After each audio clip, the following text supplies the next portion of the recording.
brought to you by Renegade River. Renegade River, your hunting, camping, and survival store.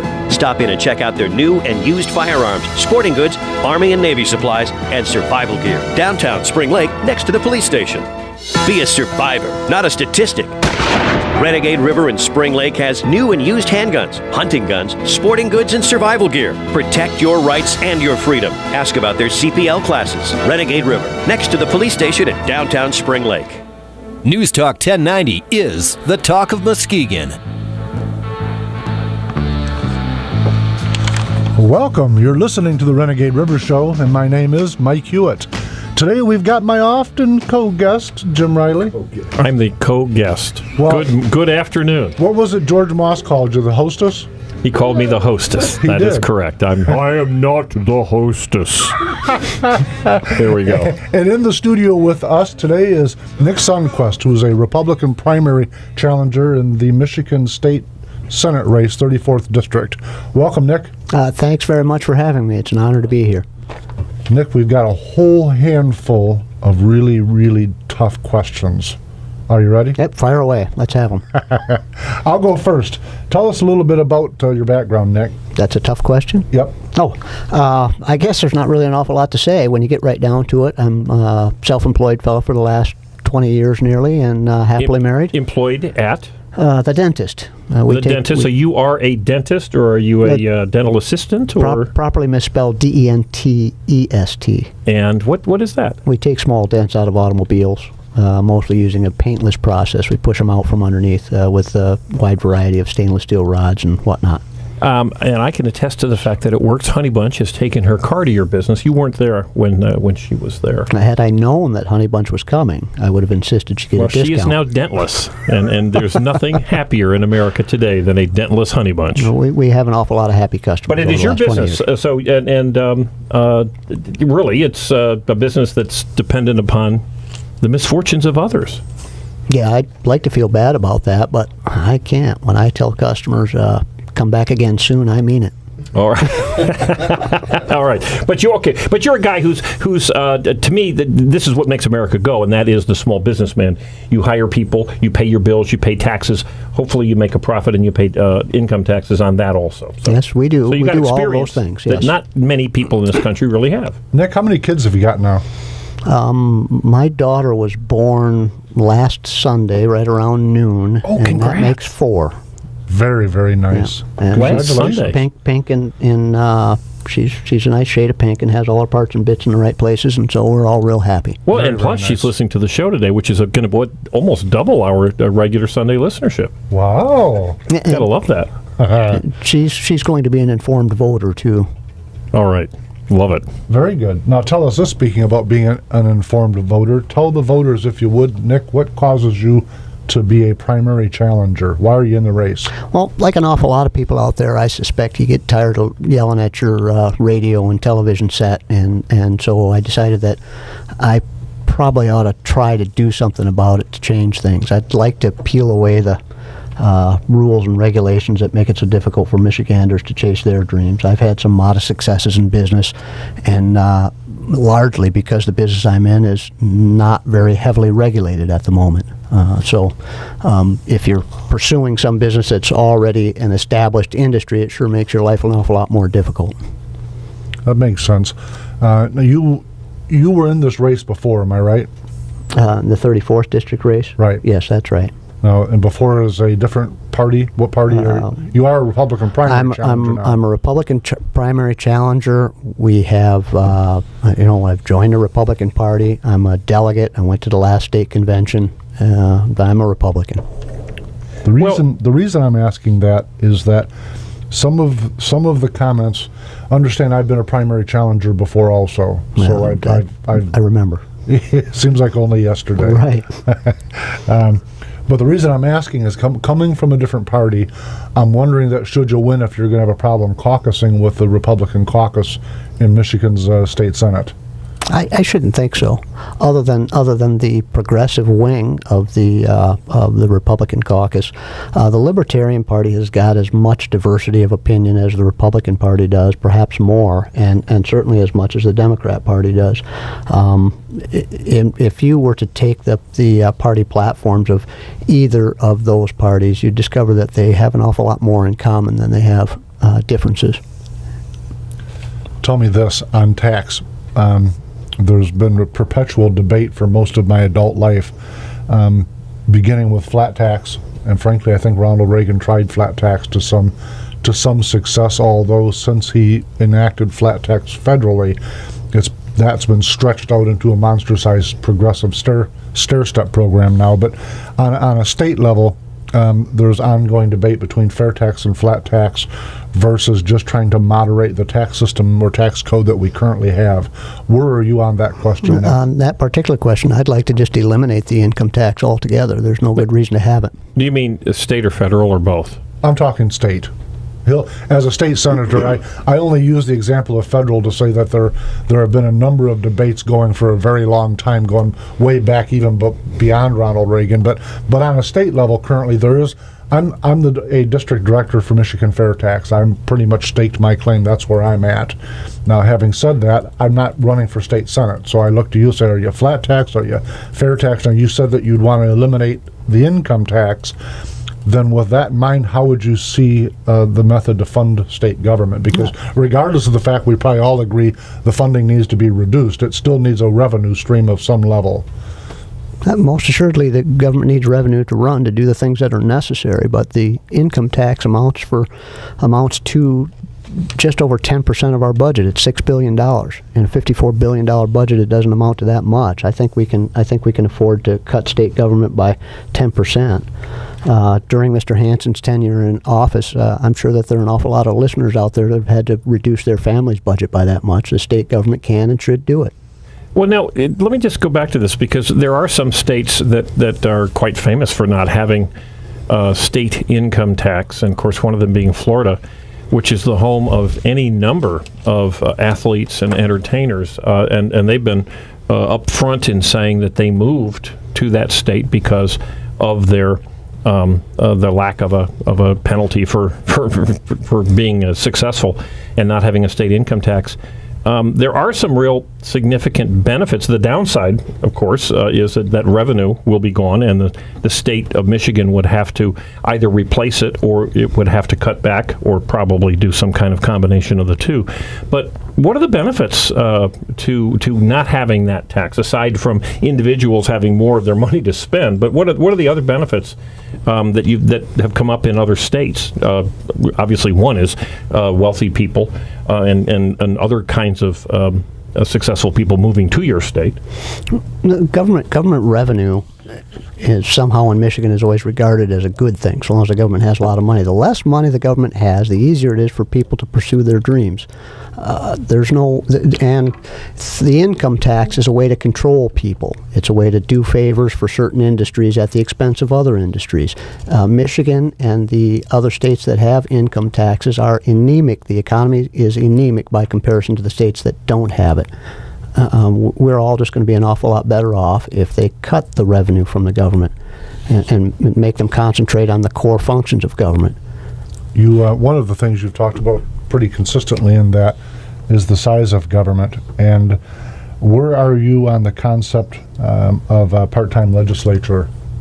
Absolutely. We should have a part-time legislature. Michigan's one of only 4 states in the union to have a full-time legislature.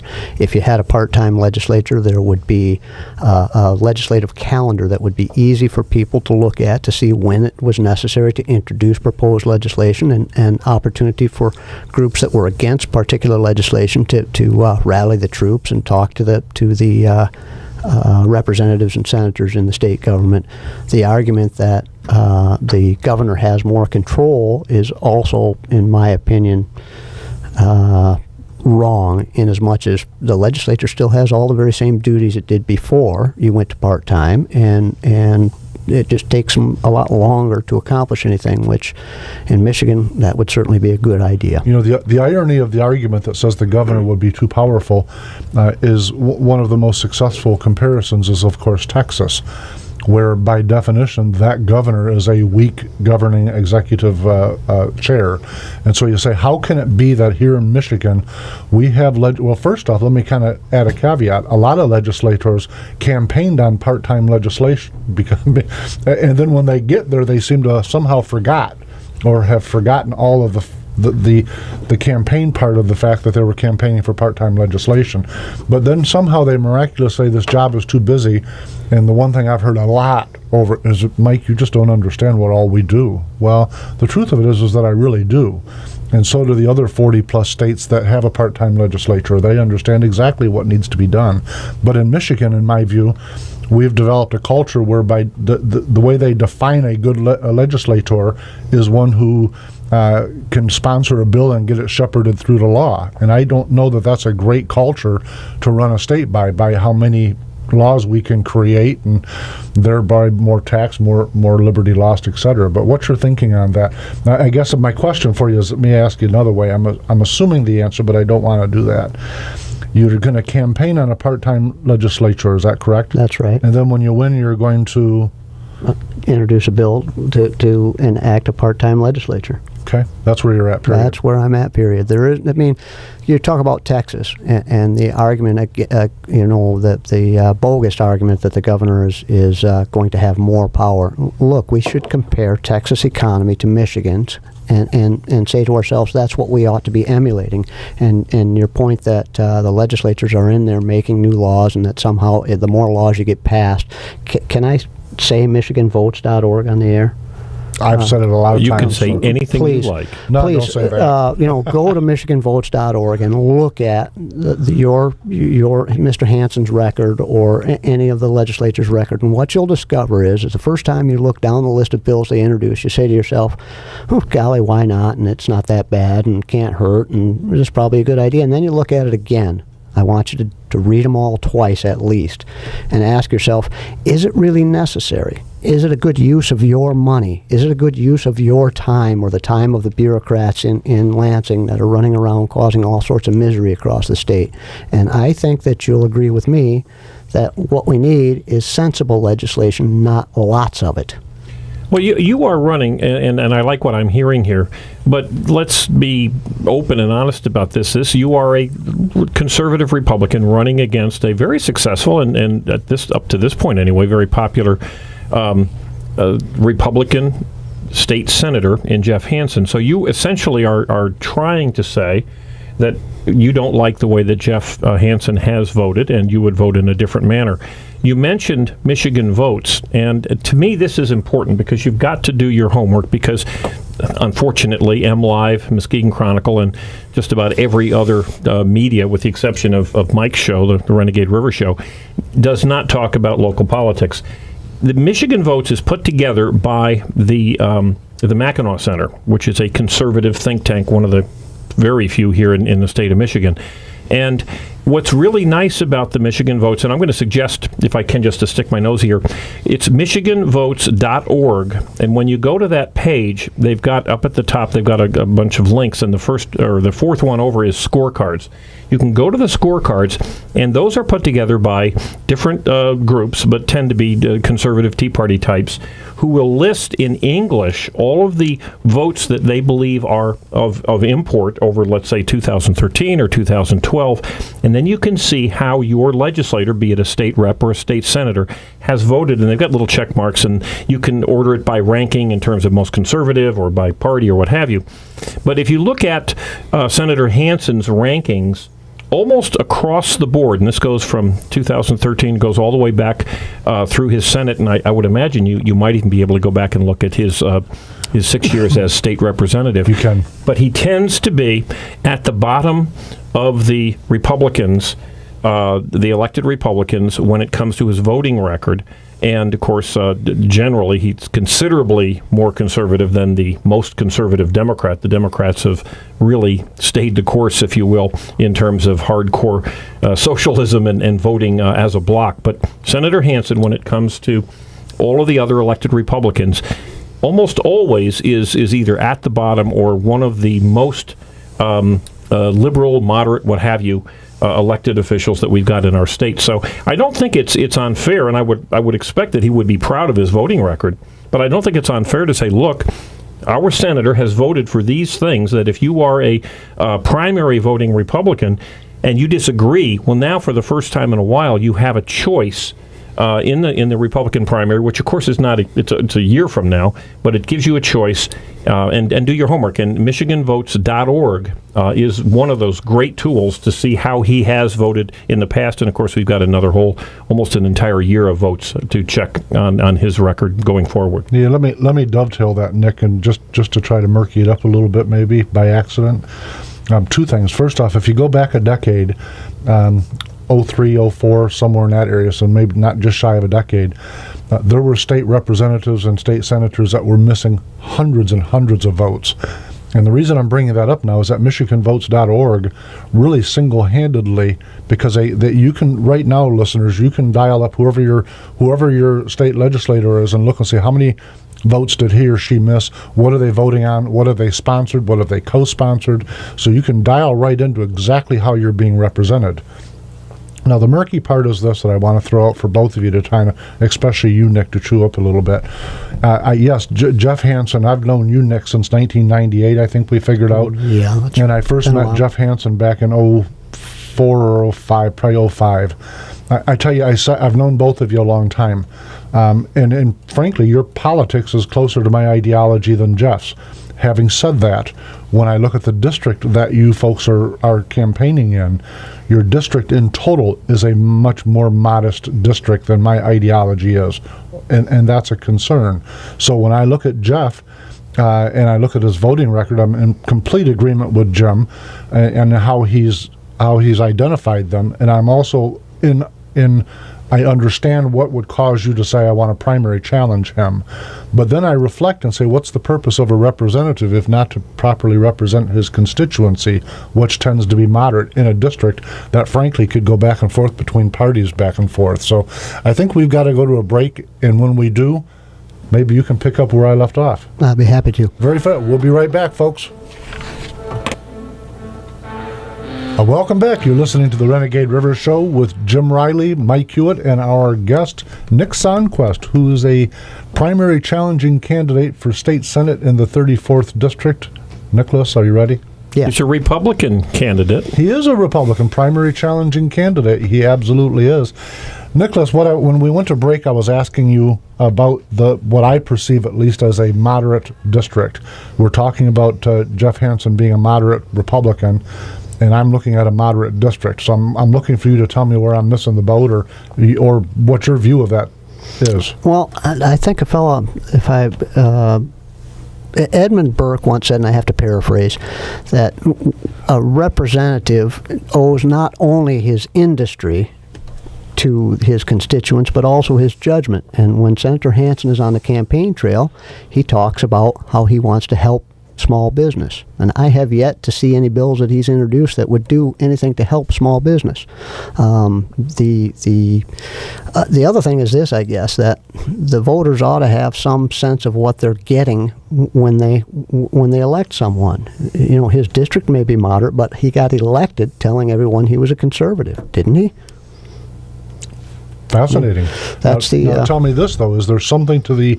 that may be true. I got to tell you, I didn't watch his campaign, but is there something to the notion that from your political position, those folks that may not normally agree with a soundbite can be reason to see why you take the stance you do on given issues? I certainly hope so. You have an election to discuss the issues of the day, and the candidates that best represent the solutions that you believe are going to work are the ones or the majority of the voting public believes are the ones that are going to work, are presumably the candidates that they want to elect. And so when you get a candidate that says one thing and then goes into office and does something else, regardless of the makeup of the district, we're not having an honest debate anymore, are we? I got to tell you something funny on a little bit of a side note. For the listeners that are not familiar with who Edmund Burke is, he was a philosopher, a politician, a a statesman of the 1700s. And in the novel I wrote, America's Final Beginning, the name of my president was President Burke. And a good portion of the ideology that makes up that novel was wrapped around the philosophy that Edmund Burke left actually the world with, because he was from Europe. So made me smile when you referenced him. A great book that you can get on Amazon.com for your Kindle. Well, thank you, Jim. Which I have, as does Honey Bunch. No, I enjoyed your novel, and it caused me actually to look up an Edmund Burke quote, and that's where I stole that from, actually. It's funny how politics is really a really small little community. Next question. Tell me what you're kind of you're a classical liberal, to use a term, and with that I got to ask you, where are you at on the topic of abortion? I'm anti-abortion, primarily because of all of the victims that are. Everybody's a victim in abortion. There's just no getting around it. In the case of rape. I don't know. Does it seem proper to you to penalize the children for the sins of the fathers? I'm still thinking he read my platform. Well, you know what I find refreshing? Whether you agree or you don't agree, you didn't hesitate. You went right into a very, very contentious argument and jumped right in with your views, clear and concise. One of the things that has always bothered me about any politician, be they Republican, Democrat, or what have you, is the almost knee-jerk equivocation that we get. They're not willing to answer the tough questions. And that takes courage, and it frankly takes someone who has strong beliefs. I really respect what your response there. I'm not necessarily saying I agree with it, but how refreshing it is to have a candidate, really answer the question from the heart and tell them what they're thinking. Listen, I got to tell you something on that point. Because first off, you and I, Jim, 100% agree with that. We've had Republicans on this show before that, and we've talked about it in shows thereafter. Representative Shirkey, who has advanced the Medicaid explosion, as I call it, through the House of Representatives. I completely, absolutely disagree with him. On the other hand, he's went around the state and said, this is why I've done what I've done. He's been on this show and said, this is what I've done. And I'll take that a step further. I like Jeff Hansen. However, his lack of taking a position on this particular topic of the Medicaid explosion greatly concerns me when we've only got a limited number of Republicans in a very small Senate to cause that to be one way or another. I think that Governor Snyder's Medicaid explosion is going to have an extremely negative impact on every citizen in the state of Michigan.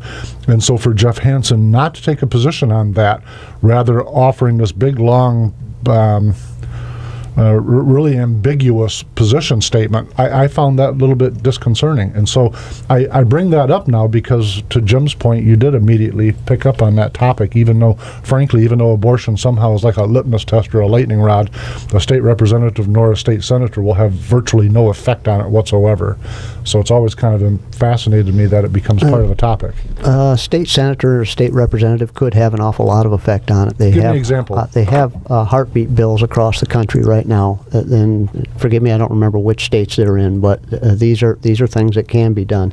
Properly speaking, it's a states' right issue, and every state that has they're either narrowly defeated, very narrowly defeated.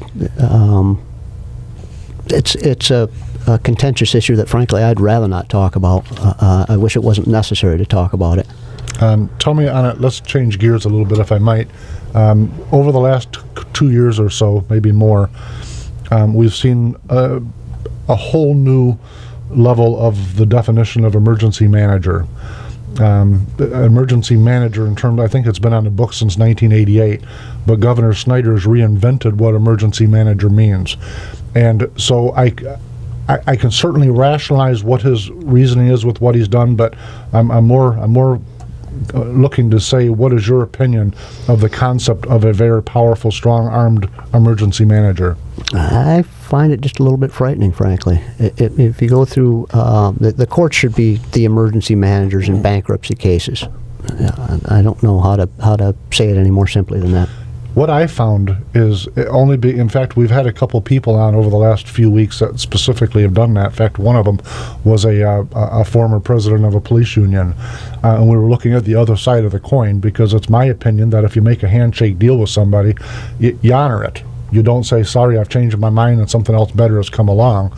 But having said that, moving beyond that part of the debate, the one thing I did get out of all of that is I was able to sit back and watch how emergency managers function. And frankly, I was flabbergasted. I truly was taken back. My original concept of what an emergency manager is was a financial analyst, a guy or a girl that would come in and say, this is what I'm seeing in your books and this is my recommendations. That's how it was sold, or at least that was my interpretation of the selling pitch, the campaign that was in defense of an EM. But what I saw in practice, both in Detroit, but specifically and especially Pontiac, was a little warlord that there was actually absolutely no check and balance over this person's authority to do whatever the heck he wanted it. And I'm going, wow, are we still in America when I watch this guy move with sweeping decisions? So what's your take on that? Where would you be? How good is this something you feel that the legislative body can reel in? Should it be reeled in? It absolutely should be reeled in. The whole country right now seems to be lost in a sea of lawlessness. The president's gone on about just changing a law that was passed by the legislature on basically his own whim. And to have an emergency manager leaves the rule of law out of the whole equation. It absolutely should be reeled in. You know, I don't want to get you deeper into this at this point, but I think this is an issue, and this is a specific question of what do you think about the emergency manager, because we will be seeing over the next 1 year, over the next 52 weeks, a cascade of dominoes, and those dominoes being cities, townships, counties in our state who will be failing financially. And at some point, someone is going to have to come up with an answer of how these municipalities will be funded going forward. I'm not sure I agree or disagree with the concept of the financial manager, but if it is fuzzy, if it as Mike says that it's worthy of at least looking at a little more closely, I would hope that this discussion would continue and expand, because here in Muskegon County, of course, we have the city or the Muskegon Heights school system that's already disappeared and is under a financial manager. But we have the Muskegon Public Schools that has yet to get that financial manager appointed, but they've sort of bought themselves into the MAISD. We know that the city or the county is in the midst of significant expansion, not just of the jail, but many other big programs. And already, Saginaw County, Battle Creek, and Genesee counties have seen bond issues fail because they were trying to float bond issues, and there weren't any buyers for the bonds. So big things are going to be happening in the next 52 weeks. I would hope that we'll have a greater discussion of the financial manager as time goes on. Me too. Let me change gears a little bit again. One of the things that we've talked about a lot over the last probably couple of months on this show is a concept that suggests you can't save America unless you save inner city. And to our friend, Jim and I's friend George Moss, you can't save inner city unless you save American family. And so I don't know that the government has some magic wand that can step in and save family. In fact, I think probably the best thing they could do to save family is to retreat from the overbearing power they've got in place right now. But having said that, where do you stand on the concept inside Michigan of equal parenting in the case of divorce? Rather than, in other words, I'm saying, where are you at on joint custody issues and equal parenting in that sad case when divorces take place? Rather than automatically assuming that a mother or a father having something, you follow what I'm getting at? I understand. I understand the question. It's a really difficult question. That my first instinct is to say, which parent is the child going to be better off with? And in many cases, I'm guessing that's the father, at least financially, is going to be able to have the financial wherewithal to take care of them. Although in today's world, I guess you have as many, in Michigan, you have as many mothers that are breadwinners in the households. You know, my first introduction to politics was I was 30 pounds lighter and I still had all my hair. Life was good. You don't look a bit different than you did when I met you in 1998. Yeah, but your eyes have also changed. He really is a politician. I can tell that. He said that. And I am not. No, the truth of it is, though, is I got involved with a group called Voices for the Children of Divorce. And it caused me to pause and say, okay, let's skip all of the rancor that goes along with divorce, because both sides, it seems, automatically start calling the other person names. Oh, wait a minute, you live with this person for X number of years, you love them, you had kids with them, and now they're all these filthy words. How can this be that person went through that metamorphosis just because you no longer want to live with them? And sadly, it seems too often that the children become the pawns in that battle. And my premise is this: I believe that children need both a mother and a father, not just a great dad or not just a great mother. And I think when I look at society, when I stand back and say, how can we resolve all of the problems in America? When I look at crime rates, murder rates, suicide rates, drug use, all of it goes back to, when I say all of it, I'm sweeping, over 70% of it goes back to single parenting. And I'm saying, can the court system, can the state legislature give better direction to the courts on how best to handle raising children in the case of a divorce? I think doing away with no-fault divorce would take us a long way down that road. I think that it might make it more difficult. People would think a little more carefully before they got married. You would change the culture in a way. Right now, it's sort of interesting. You get married, and most folks still say "till death do us part," and then the state gives you a license that says, unless you get bored. We have no-fault divorce, and it's an ugly thing. Phone call? The phone call? Yeah, absolutely. Go ahead. Welcome. You're on the Renegade River Show. Who are we talking to? Yeah, Kerry Krantz up in Rothbury. Mike, you alluded to about the state police chief or the city police chief and retirement and the pension. I was wondering where Mr. Sundquist stood on these people that are on their pensions, already retired, and now these pensions are going to be taken away from them possibly, and not having paid Social Security, and they're not going to be able to be on Social Security. I'd like to hear Mr. Sundquist's answer that question. Thank you. Well, in bankruptcy proceedings, it's my understanding that normally assets are sold, and those assets are sold to pay off the creditors. The pensioners are, in this case, would be considered the creditors in a properly run bankruptcy proceeding. So, just to make sure I understand your answer to Kerry's question, is that those decisions should be made by a judge in the judiciary branch of our government. Absolutely. That's what he's saying. Kerry, does that answer your question?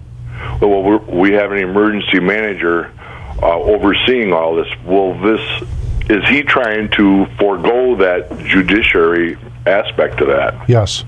Yeah, I think the emergency manager does forego it, though I have to say that you're probably better off with your emergency manager than a judge that actually understood law. So it's very possible that these people that have worked for 30, 40 years as firemen and policemen are going to end up with no pension and no Social Security. No, I disagree with that. I think that the emergency managers will do everything in their power to make sure that those people get their pensions. I think, I don't want to step in for just a minute. I think part of what Kerry is going, I don't know what experiences you've got up there, but I know you listen to the show.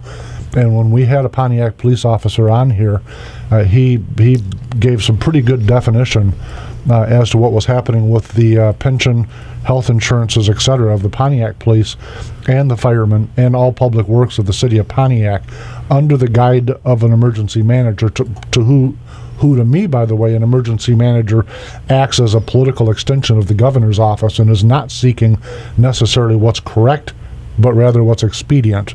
And I don't know that that's the proper cure. So my answer would be, I'm not the right guy to answer it, Kerry, but my answer is that EMs ought to be gotten rid of.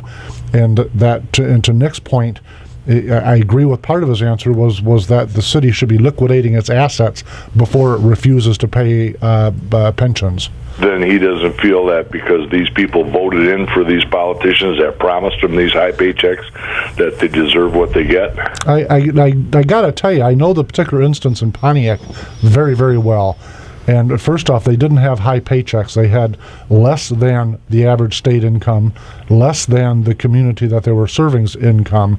That debate aside, these were agreements that were they were put into ink in many cases 30 years ago.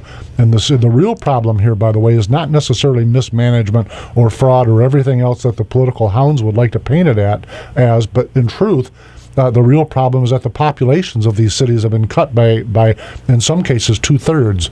So you have these big gigantic police departments 20 years ago, and they needed them in the communities that they had, or supposedly they did. 1.5 million population. Now that population, by the last report, was at 500,000. There's your real problem. So the case becomes not who lied to who or who stole what, but rather how are we going to deal with these massive population reductions, which are truthfully the result of GM and their subsidiary companies and suppliers folding up and moving somewhere else, leaving these towns. I don't want to say leaving them high and dry. That's the nature of business, but it leaves decisions that have to be made.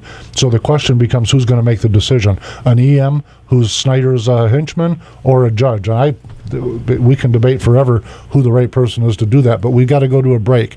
Kerry, thank you very much for calling in. Okay, bye-bye.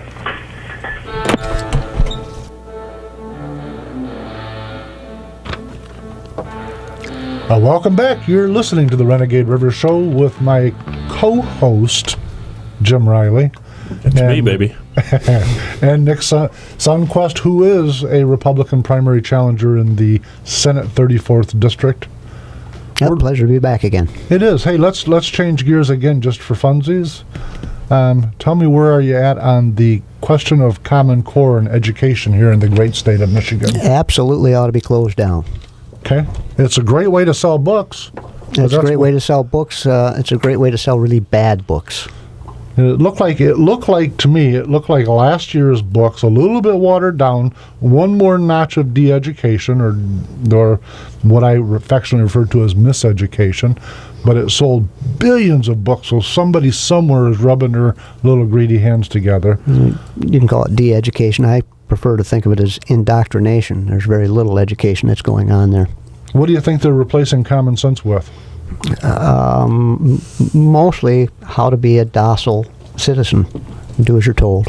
Oh, so it's a get in line manual. Yep, they've been ringing bells at schools for a long time. Speaking of getting in line, Nick, we're almost out of time, so I've got just a couple more questions for you. Where are you at from a state standpoint on immigration reform? Immigration reform? I haven't heard any really good proposals on immigration from anywhere, frankly. Well, when I look, of course, I know I'm an old school kind of guy here, but when I look at the state of Michigan, I still consider it a sovereign state. And so it causes me to look at immigration from a national point of view, considering I believe Michigan is a sovereign state. And so when I look at it that way, I think it's something that our state legislators should take up. And I think this. I think that having however many millions of people coming across the border is a problem, and also equally having someone go through the legal process and it taking them 15 to 18 years to become a citizen is a problem. So clearly we could all, if we just looked at it, set aside ideologies and just took a common sense approach to this, we do need immigration reform. And the question becomes, how is Michigan going to play a role in that? I'm not sure what mechanism Michigan could or should use to play a role in that, but when our grandparents came here, they had to have a sponsor. There was no welfare state. In the absence of the welfare state, a lot fewer people would be concerned about immigration reform. When our grandparents came, they had to have a sponsor. There wasn't free medicine or schooling or anything else for them. For the most part, I guess the schools were free by the 100 years ago, but really, you'd be able to concentrate on the villains and everything the terrorists that people are worried about if you had some common sense. It shouldn't take 18 years to get to America. The United States of America, it takes 20 years to get into. Obviously, we can use the labor, or they wouldn't still be coming in by the hundreds of thousands every year. Tell me this, in a little bit of time we have left, if you win, what would be your legislative priorities, Nick? Thanks for asking. Health reform that makes sense. We absolutely do not need Obamacare. There are free market solutions to these problems. And please, anybody that wants to talk further about this can leave a message for us at Facebook at Nick for Michigan's 34th. We need a part-time citizen legislatures, not the full-time politicians that we have in Lansing right now. Parental control of education through an opportunity scholarship for all the students in Michigan. Where these things are tried anywhere in the country, they're universally well received. Would give teachers an opportunity for advancement and to do the jobs that they went into teaching to do, instead of conforming themselves to in different bureaucracies that exist across the state, and eliminate the income tax. This would be a huge boost to the economy, and would be make it more difficult for politicians to do favors for their corporate pals. And that brings me to the last point. We need to end all the corporate welfare programs. It's simply unjust that an outfit called Jay's Sporting Goods has to pay taxes in Michigan so that politicians can pat themselves on the back for having brought in a new Cabela's store that's no different than the one that we already have, or the two that we already have here in the state of Michigan. Cabela's made, I don't remember how much money they made, $170 million last year, and the state of Michigan granted them $15 million in tax abatements. Meanwhile, local companies still have to pay all of those taxes. As a local company, I noticed that. There you have it. Can we just go back on the first item that you mentioned? You talked about Obamacare, which I think the average Michigander here thinks is a national issue. Why would we even be talking about it locally? But there is a big vote that is likely to be taken sometime this month, and this is in the Michigan State Senate, the Republican-controlled Senate, where our local state senator, Senator Jeff Hansen, who you are going to be battling in this primary race a year from now, is not been open with how he is going to vote in terms of expanding Medicaid. And that has a lot to do with this Medicare, or with this Obamacare issue. Jeff Hansen, the current senator, we're getting vibrations, if you will, and that's all it is at this point, but we're getting vibes that he will vote with enough Republicans and Democrats so that, in fact, we will expand, or the state of Michigan will expand coverage to anywhere between 400 and 600,000 additional residents, not necessarily citizens, but residents in the state of Michigan in the Medicaid system, without really coming up with a long-term way to pay for it. So this is a vote that is going to be coming up probably before you have the election. Where do you stand on this expansion? Look, we don't need the expansion. Mr. Hansen is quoted, I believe, on the day that the Supreme Court authorized the whole scheme as saying that this would be very harmful to Michigan small businesses. On that very day, he voted to introduce the exchange that would be necessary to do this. The expansion is an integral part of Obamacare. What Michigan ought to be doing is emulating Oklahoma, whose Attorney General is suing the federal government right now, today, because of the employer mandate. There's a little quirk in the law, the federal law, that says that the states, if they don't set up the exchanges, don't have to pay the employer mandate. That's what Michigan ought to be doing. 35 states have not set up the exchanges. 35 states have not set up the exchanges. Obamacare will fall if the employers aren't paying for it. Is this vote to expand Medicaid combined with the setting up of exchanges, or are they separate issues? It's my understanding they're slightly separate issues. Okay. They're all woven together. It's all part of one big picture. Well, there's only 20,000 pages worth of regulations. I'm sure everybody fully understands all the repercussions of every single paragraph. I got to tell you, the scary part is I don't believe that there's any individual. I don't think there's one person in America that actually understands that whole thing. Most people in our state legislature, both sides of the debate, don't seem to recognize that the Medicaid explosion is either the foundation for or the replacement of Obamacare if Obamacare fails. The irony to having so many Republicans cross over and join with the Democrats to vote for that is just mind-boggling to me. It's like I call them Snyder's Yes Club. because they're not looking at this rationally. I think they're given an awful lot of money from the hospital lobby and from the HMO lobby, who stands a chance to make a lot of money on this. It's funny that you mention that, because when you look at control, what happens right now, the hospitals are saying we're losing money because we're not allowed to charge at the emergency room door. What will happen, folks, is that once they're allowed to bill Medicaid for most of those recipients, Medicaid doesn't pay them as much as they normally get, and so then they will be allowed legally to increase their charges to other insurances, which will raise your cost. So your $9 Motrin tablet right now will become a $15 Motrin tablet for an overnight stay. But listen, we're almost out of time. Is there a way for folks to find you? Yeah, please go to nickforsenate.com. That's Nick, the number 4, Senate.com, and from there you can easily find our link to Facebook. And again, I'd be happy to answer any questions that get posted there. I want to just add one quick thing on that nick4senate.com. Very clear points that you stand for. To me, it's very refreshing. There's no equivocation. You got them listed in one sentence form. My golly, how refreshing that is to have a politician say what they really believe. Thank you very much. I guess that I believe the voters are entitled to know what the politicians actually think. Listen, on all of those notes, when we banter these politics around every Sunday, I wanted to end today's show on a little bit of a different note, if I might. One of the benefits I have of working at Renegade River in Spring Lake is that every weekend especially, but through the week, but on weekends, I have a parade of fathers and mothers bringing their 3, 4, 5-year-olds in to get fishing bait, and it's a big event.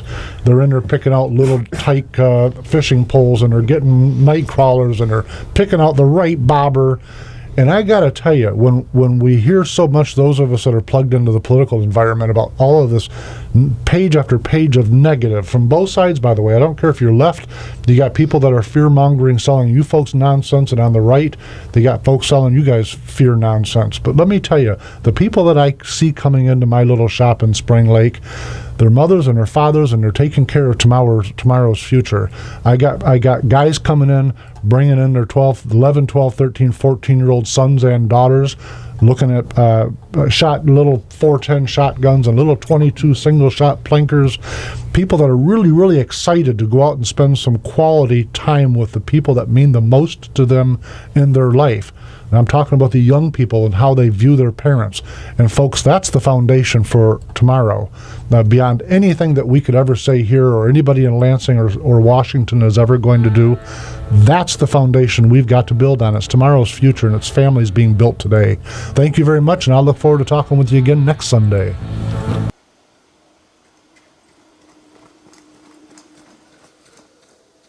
Brought to you by Renegade River. Primary challenger before also. So I remember. It seems like only yesterday. Right. But the reason I'm asking is coming from a different party, I'm wondering that should you win, if you're going to have a problem caucusing with the Republican caucus in Michigan's state Senate. I shouldn't think so. Other than the progressive wing of the Republican caucus, the Libertarian Party has got as much diversity of opinion as the Republican Party does, perhaps more, and certainly as much as the Democrat Party does. If you were to take the party platforms of either of those parties, you'd discover that they have an awful lot more in common than they have differences. Tell me this on tax. There's been a perpetual debate for most of my adult life, beginning with flat tax, and frankly, I think Ronald Reagan tried flat tax to some success. Although since he enacted flat tax federally, that's been stretched out into a monster-sized progressive stair-step program now. But on a state level, there's ongoing debate between fair tax and flat tax versus just trying to moderate the tax system or tax code that we currently have. Where are you on that question? On that particular question, I'd like to just eliminate the income tax altogether. There's no good reason to have it. Do you mean state or federal or both? I'm talking state. As a state senator, I only use the example of federal.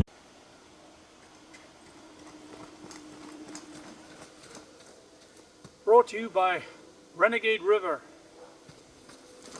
Renegade River, your hunting, camping, and survival store.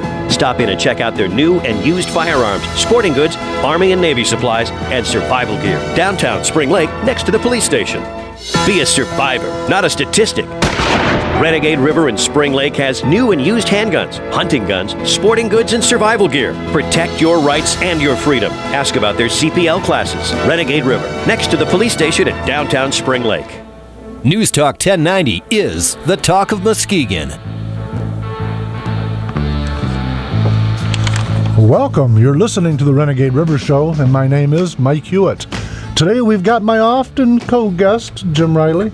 I'm the co-guest. Well, good afternoon. What was it George Moss called you, the hostess? He called me the hostess. He That is did. correct. I am not the hostess. There we go. And in the studio with us today is Nick Sundquist, who is a Republican primary challenger in the Michigan State Senate race, 34th District. Welcome, Nick. Thanks very much for having me. It's an honor to be here. Nick, we've got a whole handful of really, really tough questions. Are you ready? Yep, fire away. Let's have them. I'll go first. Tell us a little bit about your background, Nick. That's a tough question? Yep. I guess there's not really an awful lot to say when you get right down to it. I'm a self-employed fellow for the last 20 years nearly and happily married. Employed at? The dentist. So you are a dentist, or are you a dental assistant? Or properly misspelled D-E-N-T-E-S-T. And what is that? We take small dents out of automobiles, mostly using a paintless process. We push them out from underneath with a wide variety of stainless steel rods and whatnot. And I can attest to the fact that it works. Honey Bunch has taken her car to your business. You weren't there when she was there. Had I known that Honey Bunch was coming, I would have insisted she get a discount. She is now dentless, and there's nothing happier in America today than a dentless Honey Bunch. We have an awful lot of happy customers. But it is your business, really, it's a business that's dependent upon the misfortunes of others. Yeah, I'd like to feel bad about that, but I can't. When I tell customers, come back again soon, I mean it. All right. All right. But you're a guy who's to me, this is what makes America go, and that is the small businessman.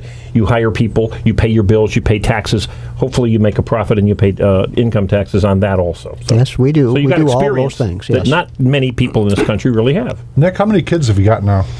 My daughter was born last Sunday, right around noon. Oh, and congrats. that makes 4. Very, very nice. Yeah. And Last Sunday. Pink, and she's a nice shade of pink and has all her parts and bits in the right places, and so we're all real happy. Well, Very, and plus very she's nice. listening to the show today, which is going to almost double our regular Sunday listenership. Wow. Gotta love that. She's going to be an informed voter too. All right. Love it. Very good. Now tell us this, speaking about being an informed voter, tell the voters, if you would, Nick, what causes you to be a primary challenger? Why are you in the race? Well, like an awful lot of people out there, I suspect you get tired of yelling at your radio and television set, and so I decided that I probably ought to try to do something about it to change things. I'd like to peel away the rules and regulations that make it so difficult for Michiganders to chase their dreams. I've had some modest successes in business, and largely because the business I'm in is not very heavily regulated at the moment. So if you're pursuing some business that's already an established industry, it sure makes your life an awful lot more difficult. That makes sense. Now you were in this race before, am I right? The 34th district race? Right. Yes, that's right. And before is a different party. What party are you? You are a Republican primary challenger now. I'm a Republican primary challenger. We have, I've joined the Republican Party. I'm a delegate. I went to the last state convention. But I'm a Republican. The reason I'm asking that is that some of the comments, understand I've been trying to say that there have been a number of debates going for a very long time, going way back even beyond Ronald Reagan, but on a state level currently there is. I'm a district director for Michigan Fair Tax. I'm pretty much staked my claim. That's where I'm at. Now, having said that, I'm not running for state senate. So I look to you and say, are you flat tax? Are you fair tax? Now, you said that you'd want to eliminate the income tax. Then with that in mind, how would you see the method to fund state government? Because regardless of the fact we probably all agree the funding needs to be reduced, it still needs a revenue stream of some level. Most assuredly, the government needs revenue to run to do the things that are necessary, but the income tax amounts to just over 10% of our budget. It's $6 billion. In a $54 billion budget, it doesn't amount to that much. I think we can afford to cut state government by 10%. During Mr. Hansen's tenure in office, I'm sure that there are an awful lot of listeners out there that have had to reduce their family's budget by that much. The state government can and should do it. Well, now, let me just go back to this, because there are some states that are quite famous for not having state income tax, and of course one of them being Florida, which is the home of any number of athletes and entertainers, and they've been upfront in saying that they moved to that state because of their lack of a penalty for being successful and not having a state income tax.